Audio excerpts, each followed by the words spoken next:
গ্রামবাসীদের মতামত ছাড়াই ভোট কেন্দ্র পরিবর্তনের অভিযোগে ভোট বয়কটের হুঁশিয়ারি রামকৃষ্ণনগর বিধানসভা কেন্দ্রের ভোটারদের।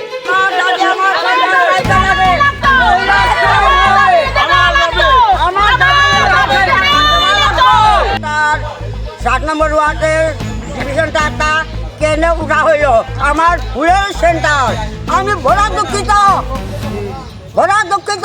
আমি ভোট চাই না, আমি ভোট দিতাম না, আমার সেন্টার সাইজে আমি ভোট দিতাম। আমার মহিলা আমার কোনোটা লাগে না, আমার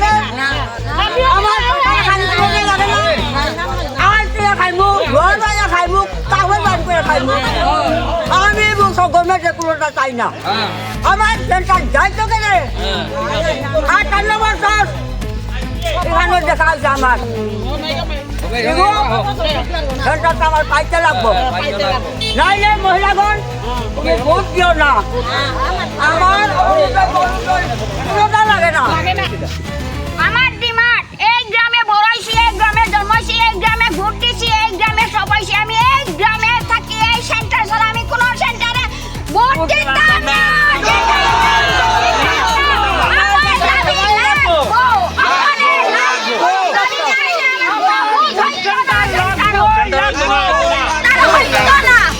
রামকৃষ্ণনগর বিধানসভা কেন্দ্রে ভোটের আগে নতুন বিতর্ক সামনে এলো।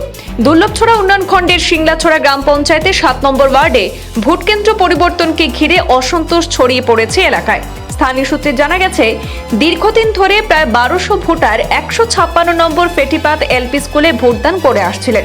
তবে এবার সেই ভোটদান কেন্দ্র পরিবর্তন করে দরগারবন জিপির হরিণটিলা গ্রামের হিন্দি জাগরণ এলপি স্কুলে স্থানান্তর করা হয়েছে বলে তারা অভিযোগ করেছেন। গ্রামবাসীদের দাবি, এই সিদ্ধান্ত নেওয়ার আগে তাদের মতামত নেওয়া হয়নি। বিশেষ করে প্রবীণ ভোটারদের জন্য দূরের কেন্দ্রে গিয়ে ভোট দেওয়া কষ্টসাধ্য হয়ে উঠবে বলেও আশঙ্কা প্রকাশ করেছেন তারা।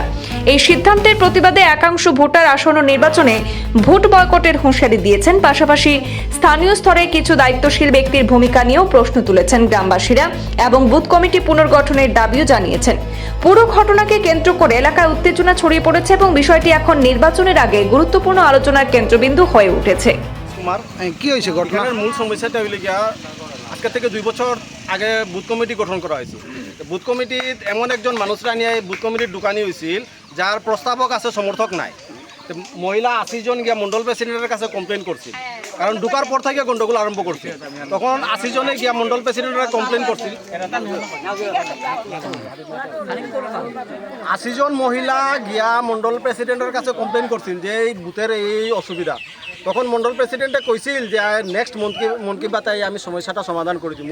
কিন্তু আজকে 3 বছর পর্যন্ত সমস্যা সমাধান হয়েছে না, উল্টা জিনিসটার আরও পেঁচাল লাগাইয়া তখন শোনা যায় যে বুথ এর মধ্যে আবার কিতা হয়, বুথ কমিটিগুলো আজকে তারে বার করে দেওয়া হয়, কালকে তারে বার করে দেওয়া হয়। তারকে একটা সংবিধান আছে, সংবিধান তারা এখন মানে না। এই যে নতুন যেটা বুথ কমিটি আছে তারা সংবিধান মানে না, যারা ইচ্ছা যখন বার করে দেয়, যারা ইচ্ছা তখন ঢুকায়।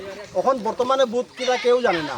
এখন গতকালকে শোনা গেল যে বুথ কমিটি গ্রামে 2টা হয়েছে, গ্রামের মিডিল থেকে 2 পার্ট করা হয়েছে। এখন শোনা যার যে 1 পার্ট গেছে মিডিল থেকে হই পা 1 পার্ট দক্ষিণে একটা উত্তরে। তো উত্তরের থেকে কেউ নাই, দক্ষিণের 2 জন, দক্ষিণের একজন দুলাল প্রসাদ কইয়া হেও আবার উত্তরের কমিটিতে প্রেসিডেন্ট, আর দক্ষিণের একজন শ্যামল সিনহা হেও আবার দক্ষিণের প্রেসিডেন্ট। তখন উত্তরের কোনো ফাংশন নাই। আর যদি সেন্টার যদি একটা যদি ট্রান্সফার করে অন্য জায়গায় নিতে লাগে, গ্রামের মতামত লইতে লাগে। কিন্তু আজ পর্যন্ত 3 মাস আগে সেন্টারটা চেঞ্জ করা হয়েছে। 3 মাসের মধ্যে গ্রামের একজন মানুষের খবর দেওয়া হয়েছে না। এই কালকে ইলেকশন কই তখন তারা করে সেন্টার চেঞ্জ হয়েছে। যখন গ্রামের সিদ্ধান্ত লইছে যে তারা ভোট দিত না, যদি সেন্টার যদি চেঞ্জ হয় তারা ভোট দিত না। তারা গ্রামের একটাই দাবি, সেন্টারটা যেখান থেকে নেওয়া হয় সেখান থেকে ঘুরাইয়া এইখানে যদি আয় তাহলে তারা ভোট দিব, আর তাহলে ভোট করতে হবে। ঠিক আছে।